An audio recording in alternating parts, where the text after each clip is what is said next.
ইলিয়াস হোসেন একজন মেয়েদের নিয়ে যে সমস্ত কথাবার্তা বলে, আপনি যে কোনো একজন মিনিমাম ইসলাম ধর্মের জান বুঝেন জিজ্ঞেস করেন তো, এইভাবে কথা বলার পর তার ভিতরে কী ধারণা হয়, যা তা বলতেছে যার তার সম্পর্কে। তো এগুলি কি আমার ভাবতে লজ্জা হচ্ছে যে এই লোকটা একসময় সাংবাদিকও ছিল ইলিয়াস। তো এই কথা বলে কোনো লাভ আছে নাকি? আসে না কেন দেশে? এত বড় বিপ্লবী তারা চেগুয়ে ভাড়া হয়ে গেছে, আসে না কেন দেশে? আসুক, আমি তাদেরকে ওপেন চ্যালেঞ্জ করি, আমার সঙ্গে বসুক, ইলিয়াস বসুক, পিনাকি বসুক, দুজনে একসঙ্গে বসুক, ওপেন চ্যালেঞ্জ আমার, বসুক আমার সঙ্গে, দেখেন তারা লজিক দিয়ে পারে কিনা। এই পিনাকি তো আমার নামে মানহানি মামলার জন্য উকিল নোটিশ পাঠাইছিল, উকিল নোটিশ। আমার ধারণা আপনি নাম আমি নাম জানি, কিন্তু আপনি বলেন না, আপনি বলতে লজ্জা পাচ্ছেন কেন? না, আমি লজ্জা পাচ্ছি না, পিনাকি ভট্টাচার্য দিয়েছেন। পিনাকি ভট্টাচার্য কোথায় থাকে? ফ্রান্সে থাকে। ফ্রান্সে কিভাবে গেল? ইন্ডিয়া থেকে গেছে। ইন্ডিয়া কিভাবে গেল? এখান থেকে চোরাই পথে গেছে। তো চোরাই পথে ইন্ডিয়া গেলো, তার কোনো ইমিগ্রেশন সিল ছিল? সিল ছিল না। তো সিল না থাকলে ইন্ডিয়া থেকে পার হয়ে ব্যাংকক কিভাবে গেল? তার মানে ইন্ডিয়ার কোনো এজেন্সি তাকে হেল্প করছে। তার মানে ইন্ডিয়ায় তার প্রচুর লোকজন আছে, কে কোথায় যায় না যায় সে সঙ্গে সঙ্গে বুঝতে পারে।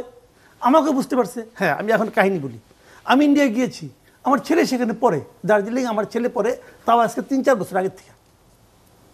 ঠিক আছে, ছেলের পরীক্ষা শেষ, তাকে আনতে ছেলের মা বাবা গেছে। যাওয়ার পর আমার ওয়াইফ বলছে আমি একটু আজমির দেখে যাবো। আজমির সে যাবে, আজমির তারপর নিয়ত ছিল গেছে। আপনি তো যে কোনো কারণেই যেতে পারেন। গেছি না, আমি গেছি। এখন আমার কোশ্চেনটা হলো কি, আমি কখন বাথরুমে যাব সেটাও কি ওর কাছে বলে যেতে হবে? ওকে ওকে, ও দেশে আসুক না, ও তো এই দেশের সার্বক্ষণিক একটা আওলা লাগানোর তালে আছে। আজকে সে বিএনপির গাইলায়, কালকে এনসিপির গাইলায়, পরশুদিন ডক্টর ইউনূসকে গাইলায়, আর ওর তো আর অন্য ওর ফ্যামিলি কাহিনী আর না বললাম, ওখানে গাইলারে কেউ নাই। এগুলো বলে তবে লাভ নাই। কে কি বললো না বলতে কিছু যায় আসে না আমার। আমি একজন আচ্ছা ঠিক আছে, আমি যাওয়ার কয়েকদিন আগে, আমি যাওয়ার কয়েকদিন আগে খলিল সাহেব গেছে, খলিল সাহেব গেছেন ওই দেশে, এবং খলিল সাহেব নির্ধারিত দিনের একদিন আগে গেছে। কেন একদিন আগে গেলো কেন? টাকা আনতে গেছে? টাকা আনতে গেছিল খলিল সাহেব? তো ভাই এইগুলো হলো কি, শুনেন, আপনি যখন রাস্তায় হাঁটবেন তখন অনেক কুকুর আপনার দেখে ঘেউ ঘেউ করবে। আপনাকে প্রত্যেকের কাছে যায় বলবেন ভাই তুমি কেন ঘেউ ঘেউ করতেছো? আপনি বলবেন না আপনি। আমি কিন্তু উত্তেজিত, কিন্তু কাজে কে কি বললো না বললো, আমি ভাই রাস্তার কুকুরকে বদার করি না, সিম্পল আমার কাছে।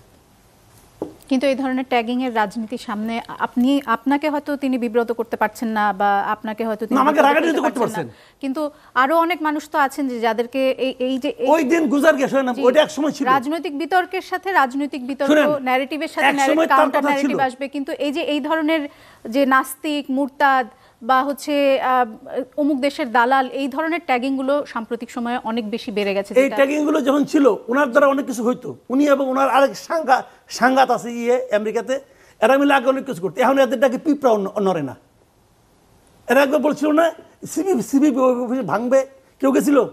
যায় নাই। আরেকদিন বলছিল না আর্মিতে কু হচ্ছে, সবাই রাস্তায় নামেন, এটা পিপিলি কেউ নামে না। 32 নাম্বার ভাঙতে অনেকে চলে গিয়েছিলেন, আগের বার গেছিল, ওই তো তখন গেছিল, এখন তো আর যায় না। এখন পাবলিকে বুঝে ফেলেছে ওদের অন্য ধান্দা আছে। এই সমস্ত ধান্দাবাজ দেবে দেশ চলবে না। ওরা আছে দেশে একটা আওলা লাগাইয়া অন্য কোনো দেশের সুবিধা করার জন্য, ওদের ধান্দা হলো এইটা। বিশেষ দলকে, এই যে ইলিয়াস হোসেন একজন মেয়েদের নিয়ে যে সমস্ত কথাবার্তা বলে, আপনি যে কোনো একজন মিনিমাম ইসলাম ধর্মের জান বুঝেন জিজ্ঞেস করেন তো, এইভাবে কথা বলার পর তার ভিতরে কী ধারণা হয়, যা তা বলতেছে যার তার সম্পর্কে। তো এগুলি কি আমার ভাবতে লজ্জা হচ্ছে যে এই লোকটা একসময় সাংবাদিকও ছিল ইলিয়াস।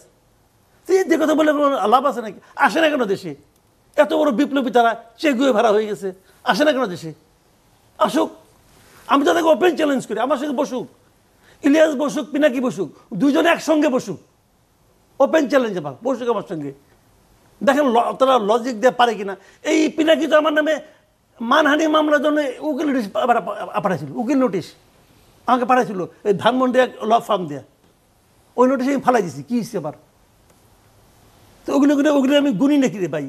শেখ হাসিনার গুনি নাই, আর কোথেকে এগুলি আইছে? এই দেশে বসে আমি শেখ হাসিনার বিরোধিতা করছি, আপনার অনুষ্ঠানে বসে করছি, কি হয়েছে?